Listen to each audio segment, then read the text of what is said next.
মা দুর্গার আগমনে আর বেশি দেরি নেই। শেষ বেলার প্রস্তুতি সারছে কুমোরটুলি।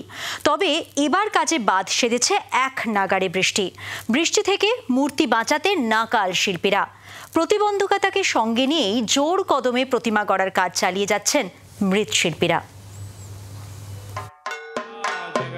পুজো আসতে আর 2 মাসও বাকি নেই। অন্যবারের তুলনায় এবার আগে ভাগে পড়েছে পুজো।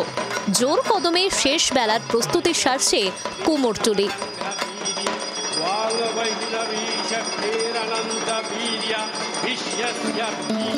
তবে এবার শিল্পীদের মাথা ব্যথার কারণ হয়ে দাঁড়িয়েছে বৃষ্টি।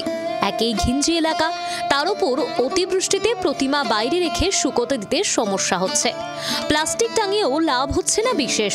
সময়ের মধ্যে প্রতিমা রেডি করে ডেলিভারি করাটাই এখন চ্যালেঞ্জ। হ্যাঁ, বছরে তো শুরু থেকে বৃষ্টিও অনেক আগে আরম্ভ হয়ে গেছে। আর এই এক নাগারে দীর্ঘদিন ধরে বৃষ্টি হয়েই যাচ্ছে, যে ক্ষেত্রে আমাদের কাজের তো একটু অসুবিধা হচ্ছে, শুকোতে দেরি হচ্ছে, মাটি শুকোতে দেরি হচ্ছে। এবং চিন্তায় আছে যদি এইরকমটা পুজোর অবধিও যদি এইভাবে বৃষ্টি হয়, তাহলে ঠাকুর ডেলিভারির সময়তেও আমাদের প্রচণ্ড সমস্যার সম্মুখীন হতে হবে।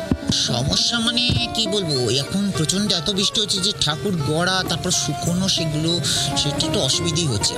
তবে প্রতিবন্ধকতার সঙ্গী করে যুদ্ধকালীন তৎপরতায় কুমোরটুলিতে প্রতিমা গড়ার কাজ চালিয়ে যাচ্ছেন শিল্পীরা।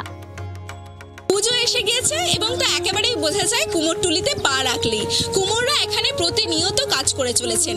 যদিও এবছর কিছুটা বাদ সেধেছে বৃষ্টি, নাগাড়ে বৃষ্টি, এবং তার জেরে পুজো এমনিতেই সামনে রয়েছে।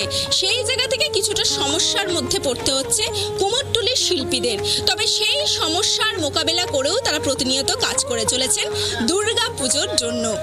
ক্যামেরায় দীপের সঙ্গে রক্তিমা দাস, জি 24 ঘন্টা, কলকাতা। বাংলার আওয়াজ, বাঙালির আবেগ, জি 24 ঘন্টা।